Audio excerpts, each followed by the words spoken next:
Hello guys, welcome back to the blog. तो guys, आज के इस ब्लॉग में हम करने वाले हैं एक चैलेंज जो बहुत ही हार्ड होने वाला है। इस चैलेंज में हमको पूरे 30 नहीं 3 महीने का समय है गाइस।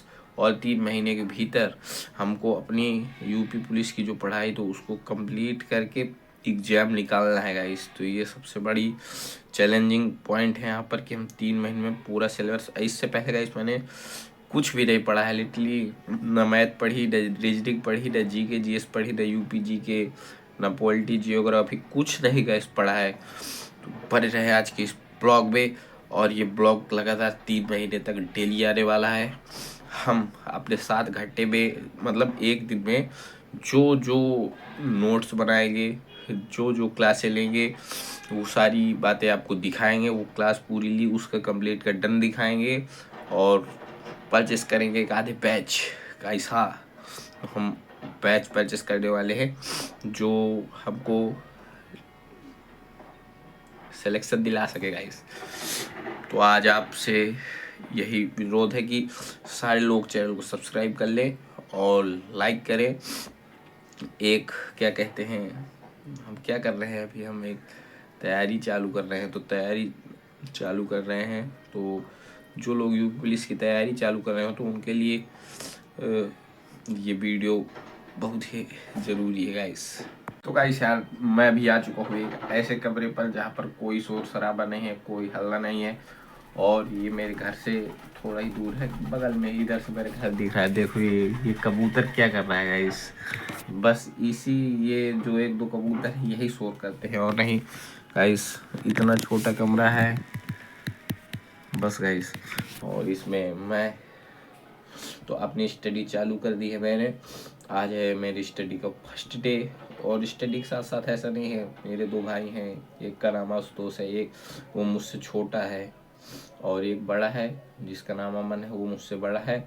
और मेरी एक बहन भी है। तो गाइस बस इतने लोग हैं हम मिलकर। और ऐसा नहीं कि मैं केवल आपको स्टडी ब्लॉग्स दिखाऊंगा। जब स्टडी कंप्लीट हो जाएंगी मेरी, आपको छोटी छोटी क्लिप दिखा के 5-5 सेकेंड की मैं आपको उनसे भी मिलाऊंगा। वो बड़ी ही मजे की बातें करते हैं। इस छोटा वाला एकदम सिग्मा है, इस सिग्मा वो स्टडी चालू कर दी है। इस स्टडी में क्या है, मैंने आज स्टडी में गाइस जियोग्राफी यानी कि भूगोल पढ़ी है और भूगोल के नोट्स बनाए हैं गाइस। आपको दिखाता हूँ। तो यहाँ से सबसे पहले अपना नेम डाला। एक तो पहले 50 रुपये की कॉपी लेके आया हूँ और उस पर पहले अपना नाम डाला, अभय मिश्रा। सब्जेक्ट पहले मैथ की सोच रहा था बनाओ इसको, तो मैथ के लिए रब जरूरी है, कॉपी वॉपी फेयर नहीं बनाई जाती है। इस तो जियोग्राफी लिख दी।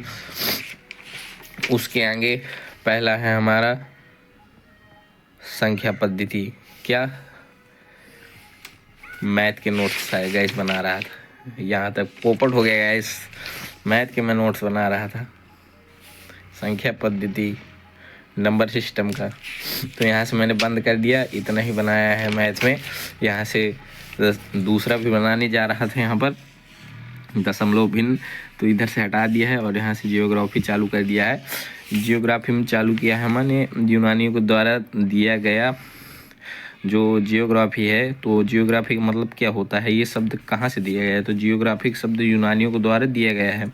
और जियो का मतलब होता है अर्थ, ग्राफी का मतलब होता है डिस्क्राइब यानी वर्णन करना। जियो का मतलब अर्थ होता है।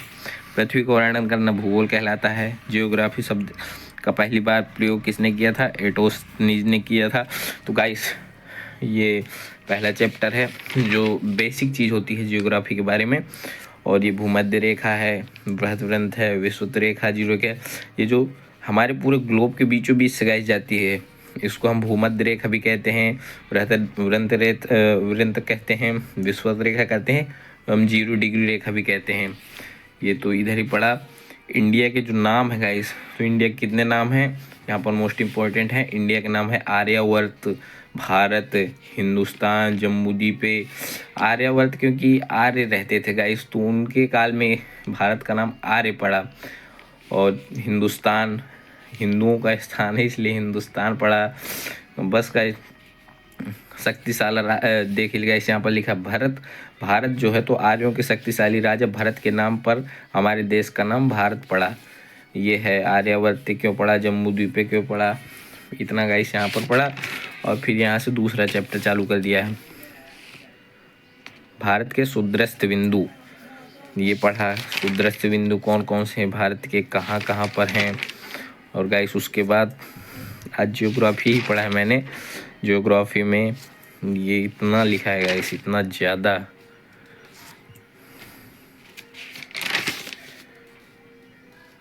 देखिए। तो ये अंडमान में कुल मिला के 572 द्वीप हैं गाइस, इतने ज़्यादा द्वीप हैं केवल अंडमान में। और ये तो अभी किया हूँ, ये अभी ये नक्शा बनाया, थोड़ा सा गड़बड़ है गाइस पर सही है, चलता है। तो ये जो नक्शा है, तो नक्शे के जो ये बाउंड्री लाइन होती है इंडिया की, तो इंडिया की बाउंड्री लाइन से जो पहली लाइन होती है आधार रेखा जिसको अपन बोलते हैं, उसके सेंटर में जल जो भरा होता है उसको आंतरिक जल बोलते हैं। मैंने इधर पर आधारित जल लिख दिया है। तो ये आंतरिक जल से आधार रेखा से क्या कहते हैं, जो पहली रेखा है अपनी प्रादेशिक समुद्री सीमा, तो 12 NM है, यानी 12 समुद्री मील है। और दूसरी रेखा 24 समुद्री मील है, और तीसरी रेखा 200 समुद्री मील है गाइस, ऐसा ही है। तो यही चीज़ें हमने यहाँ पर लिखी हैं। भारतीय समुद्री सीमा 3 भागों में बांटा गया है, आपने गाइस यहाँ पर देखा, एक 12 NM है, एक 24 NM है, एक 200 NM है। यानी कि समुद्री सीमा या समुद्री मील या NM को हम कह सकते हैं नॉटिकल मील, इंग्लिश में आप नॉटिकल मील बोलते हैं और हिंदी में समुद्री मील बोलते हैं। तो ये इधर इतना ही लिखा है गाइस, ज्योग्राफी में इतना लिखा। और अब टाइम हो गया है घर जाने का। और आप गाइस एक चीज़ दिखाता हूँ, ये देखो, ये भी मेरे साथ यहाँ पर ही रहता है गाइस, सो रहा है। अभी इसको मैगी खिलाया हूँ, ये देखो गाइस, मैगी खिलाया हूँ अभी इसको, बड़े ढंग से खाता है मैगी गाइस, ये सब कुछ खा लेता है, रोटी चावल दाल सब्जी, मतलब घर में जो बनता है हम लोग खाते हैं वही ये खाता है गाइस। और ऐसा नहीं साथ में लेटता है यहीं पर।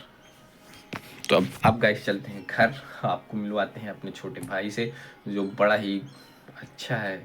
तो गाइस यार आज के ब्लॉग में इतना ही था। तो देखो अभी यार ये जो थोड़ी थी हमारे से फूट गई और इसे खून नहीं बंद हो रहा था। आज के ब्लॉग में इतना ही, मिलते हैं नेक्स्ट ब्लॉग में।